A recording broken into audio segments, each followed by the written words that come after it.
ப்ரெக்னன்சியில் உங்களுக்கு கால் ஸ்வெல்லிங் வருதா? அதாவது கால் வீக்கம் வருதா? சாண்டல்ஸ் டைட் ஆகுதா? நீங்கள் போடுற ஸ்லிப்பர் உங்களுக்கு டைட் ஆகுதா?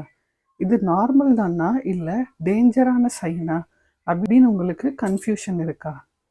இந்த வீடியோவில் ஃபுல்லாக எக்ஸ்பிளைன் பண்ணுறேன்.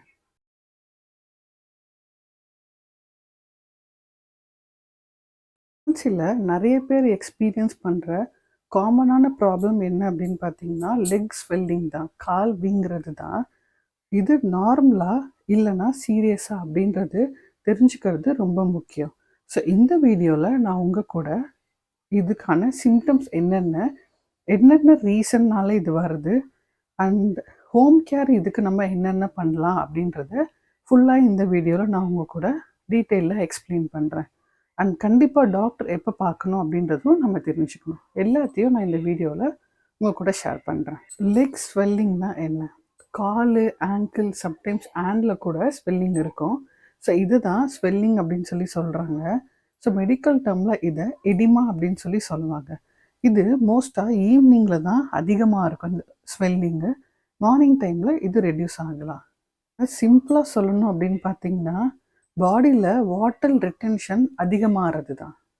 எதனால நம்மளுக்கு லெக்கில் ஸ்வெல்லிங் வருது அப்படின்றத பற்றி பார்க்கலாம். ஸோ ஒரு 4 ரீசன்னால உங்களுக்கு இந்த ஸ்வெல்லிங் வரலாம். ஃபஸ்ட்டு பிளட் சர்க்குலேஷனோட சேஞ்சஸ்னால, செகண்டு ஹார்மோனல் சேஞ்சஸ்னால, தேர்டு பார்த்திங்கன்னா உங்களோட பாடி வெயிட் ப்ரெஷர் போடுறதுனால, அண்ட் ஃபோர்த்து நீங்கள் ரொம்ப நேரம் நிற்கிறது இல்லைன்னா உட்கார்றது ஒரே பொசிஷனில் பண்ணுறதுனால உங்களுக்கு இந்த ஸ்வெல்லிங் வரலாம். சர்க்குலேஷன் சேஞ்ச் ப்ரெக்னன்சியில் நம்மளுக்கு யூட்ரஸ் இன்க்ரீஸ் ஆகும். அண்ட் இதனால உங்களுக்கு பிளட் வெசில் ப்ரெஷர் பண்ணும். பிளட் வெசில்ஸ் ப்ரெஷர் பண்ணும். ரிட்டன் ஃப்ளோ ஸ்லோ ஆகும். இதனால உங்களுக்கு ஸ்வெல்லிங் வரலாம். செகண்ட் பார்த்திங்கன்னா ஹார்மோனல் சேஞ்ச். ஹார்மோன்னால் பாடி வாட்டரை ரீடைன் பண்ணும். தேர்ட் பார்த்திங்கன்னா பேபியோட வெயிட்னால சேஞ்சஸ் இருக்கும். எஸ்பெஷலாக தேர்ட் ட்ரைமஸ்டரில் உங்களுக்கு பேபியோட வெயிட் அதிகமாகிறதுனால பெல்விஸில் ப்ரெஷர் உங்களுக்கு கொடுக்கும். இதனால் உங்களுக்கு லெக்கில் ஸ்வெல்லிங் அக்குமுலேட் ஆகும். லெக்கில் ஸ்வெல்லிங் அக்குமுலேட் ஆகும். ஸோ இதனாலேயும் உங்களுக்கு ஸ்வெல்லிங் வரலாம். ஃபோர்த்து, ரொம்ப நேரம் நீங்கள் ஒரே பொசிஷனில் இருக்கும்போது உங்களுக்கு ஸ்வெல்லிங் வரலாம். இது ரொம்ப காமன் தான். எப்போ இது நார்மல்? உங்களுக்கு கால் ஸ்வெல்லிங் எப்போ நார்மல் அப்படின்னு பார்த்தீங்கன்னா ஈவினிங்கில் இது அதிகமாக இருக்கும், மார்னிங்கில் கம்மியாகிடும். அண்ட் உங்களுக்கு மைல்டு பெயின் இருக்கலாம், மைல்டு ஸ்வெல்லிங் இருக்கலாம், பெயின் இல்லாமல் இருக்கும். இப்படி இருந்ததுன்னா இது காமன் தான். இதுக்கு நீங்கள் பயப்பட வேண்டியது எதுவும் இல்லை. ஸ்வெல்லிங்கை நினச்சி எப்போ நீங்கள் வரி பண்ணணும்? உங்களுக்கு இந்த சிம்டம்ஸ்லாம் இருந்ததுன்னா இம்மிடியட்டாக நீங்கள் டாக்டரை பார்க்கணும்.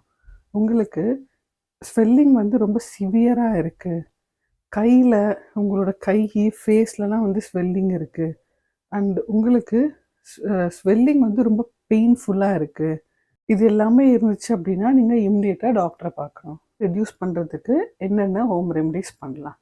ஃபஸ்ட்டு நீங்கள் உங்களோட காலை எலவேட் பண்ணி வைக்கலாம்.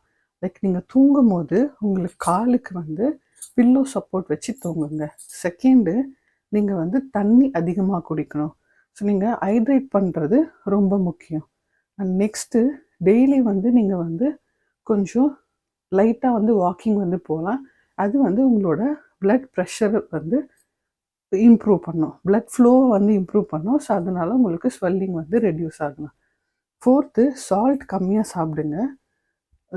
சால்ட்டை ரெடியூஸ் பண்ணுங்கள். ஸோ நீங்கள் கம்மியாக சால்ட் சாப்பிடும்போது அது உங்களுக்கு ஸ்வெல்லிங்க்கு ஹெல்ப் பண்ணும்.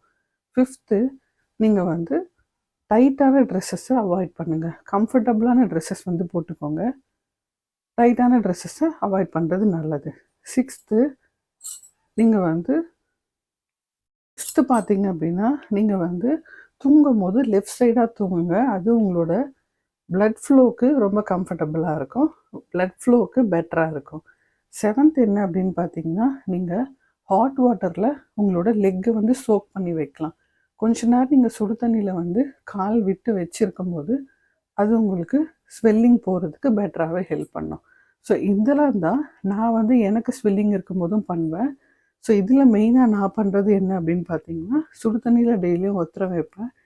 இல்லைனா வந்து சோக் பண்ணி வைப்பேன் வாட்டரில். அண்ட் பில்லோ வச்சு தூங்குவேன். இது 2மே பெட்டராகவே ஹெல்ப் பண்ணும். கண்டிப்பாக இதெல்லாம் ட்ரை பண்ணி பாருங்கள். அண்ட் இந்த ஹோம் ரெமடிஸில் நீங்கள் என்ன ஹோம் ரெமடிஸ் பண்ணுவீங்க அப்படின்றது மறக்காமல் கமெண்ட்டில் சொல்லுங்கள். என்னோட எக்ஸ்பீரியன்ஸ் என்ன கால் ஸ்வெல்லிங் அப்படின்னு பார்த்தீங்கன்னா, எனக்கு நான் ரொம்ப நேரம் ஒரே பொசிஷனில் இருக்கும்போது, இல்லைனா வந்து சம்டைம்ஸ் வந்து நான் லாங் ட்ராவல் பண்ணும்போது, அந்த மாதிரி டைமில் எனக்குமே இந்த ஸ்வெல்லிங் வந்து வரும். ஸோ நான் மெயினாக என்ன பண்ணுவேன் அப்படின்னு பார்த்தீங்கன்னா, ஹோம் ரெமடிஸ் தான் வந்து ஃபாலோ பண்ணுவேன். அதிலே எனக்கு வந்து மோஸ்ட்டாக வந்து சரியாயிடும். ஸோ நீங்கள் உங்களுக்கு இந்த மாதிரி லாங் டைம் நீங்கள் வந்து ட்ராவல் பண்ணும்போது, இல்லைனா வந்து ஒரே பொசிஷனில் இருக்கும்போது கால் வீங்கியிருக்கா, அப்போது நீங்கள் என்ன பண்ணீங்க அப்படின்றத சொல்லுங்கள். மாதிரி எந்த ஹோம் ரெமடிஸ் நீங்கள் பண்ணீங்க அப்படின்றதையும் சொல்லுங்கள். என்னோடய எக்ஸ்பீரியன்ஸில் நான் மோஸ்ட்டாக வந்து எனக்கு கால் வீங்கும்போது என் கால் வந்து எலவேட் பண்ணி உட்காருவேன். லைக் எலவேட் பண்ணி தூங்குவேன். பில்லோ வச்சு தூங்குவேன். ஸோ அது எனக்கு ரொம்ப ஹெல்ப்ஃபுல்லாக இருக்கும். அப்படி இல்லைன்னா ஹாட் வாட்டரில் லெக் வந்து சோக் பண்ணி வைப்பேன். இது 2த்துலேயுமே மோஸ்ட்டாக எனக்கு சரியாயிடும். சம் கேசஸில் சரியாக ஆகலைன்னும் போது நான் வந்து பிபி வந்து செக் பண்ணி பார்ப்பேன். மோஸ்ட்டாக எனக்கு பிபி இஷ்யூஸ் வந்தது கிடையாது. எதுக்கோ ஒரு சேஃபர் சைடுக்கு நான் வந்து செக் பண்ணி பார்ப்பேன். அண்ட் சால்ட் வந்து யூஸ்வலாகவே நீங்கள் ப்ரெக்னென்சியில் வந்து கம்மியாக சாப்பிட ட்ரை பண்ணுங்கள். ஏன்னா சால்ட் நம்ம அதிகமாக எடுக்கிறதுனால கூட பிபி இன்க்ரீஸ் ஆகும். அதனால கூட ஸ்வெல்லிங் வர சான்சஸ் இருக்குது. ஓகே, எப்பப்போ நம்மளுக்கு எந்த டைமில் கண்டிப்பாக நம்மளுக்கு ஸ்வெல்லிங் வர சான்சஸ் இருக்குது அப்படின்னு பார்த்தீங்கன்னா, 7th 8th 9th 10th மந்தில் நம்மளுக்கு ஸ்வெல்லிங் வர சான்சஸ் அதிகமாகவே இருக்குது. ஸோ இந்த டைமில் உங்களுக்கு ஸ்வெல்லிங் வருது அப்படின்னா இது ரொம்ப நார்மல் தான். ஸோ உங்களோட சிம்டம்ஸ் செக் பண்ணி பாருங்கள், நான் முன்னாடி சொன்ன மாதிரி. அண்ட் உங்களுக்கு ஈவினிங்கில் வந்து ஸ்வெல்லிங் இருக்குது, மார்னிங்கில் ரெடியூஸ் ஆகிடுச்சுன்னா நீங்கள் பயப்பட வேண்டியதில்லை. சப்போஸ் உங்களுக்கு கண்டினியூஸாக 4-5 டேஸ் வருது அப்படின்னும் போது நீங்கள் செக் பண்ணி பார்க்கலாம். என்னோடய எக்ஸ்பீரியன்ஸில் எனக்கு வந்து ஒரு டைம் வந்து கண்டினியூஸ் 3 டேஸ் கிட்ட எனக்கு வந்து ஸ்வெல்லிங் இருந்தது. ஸோ அப்போ நான் என்ன பண்ணேன் அப்படின்னா, ஃபர்ஸ்ட் வந்து நான் வந்து சுடு தண்ணி ஒத்தரம் கொடுத்தேன், எனக்கு சரியாகலை. செகண்ட் வந்து நான் வந்து வாட்டரில் சோக் பண்ணி வச்சேன், அப்போ எனக்கு கொஞ்சம் குறைஞ்ச மாதிரி இருந்தது. தேர்டு நான் கண்டினியூஸ் 2 டேஸ்க்கு பில்லோ சப்போர்ட் வச்சு தூங்கினேன், அப்போ எனக்கு ஸ்வெல்லிங் வந்து சரியாயிடுச்சு. ஸோ நீங்களும் இந்த மாதிரி ட்ரை பண்ணி பாருங்கள். உங்களுக்கு ஸ்வெல்லிங் இருக்கா? ஸோ நீங்கள் வந்து உங்கள் ஸ்வெல்லிங்கை சரி பண்ணுறதுக்கு என்ன பண்ணீங்க கமெண்ட்டில் சொல்லுங்கள்.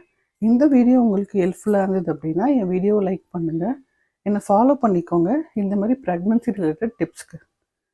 இன்னொரு வீடியோவில் இன்னொரு இன்ஃபர்மேட்டிவான வீடியோவில் உங்களை பார்க்குறேன். அன்டில் தென் டாட்டா, பாய் பாய்.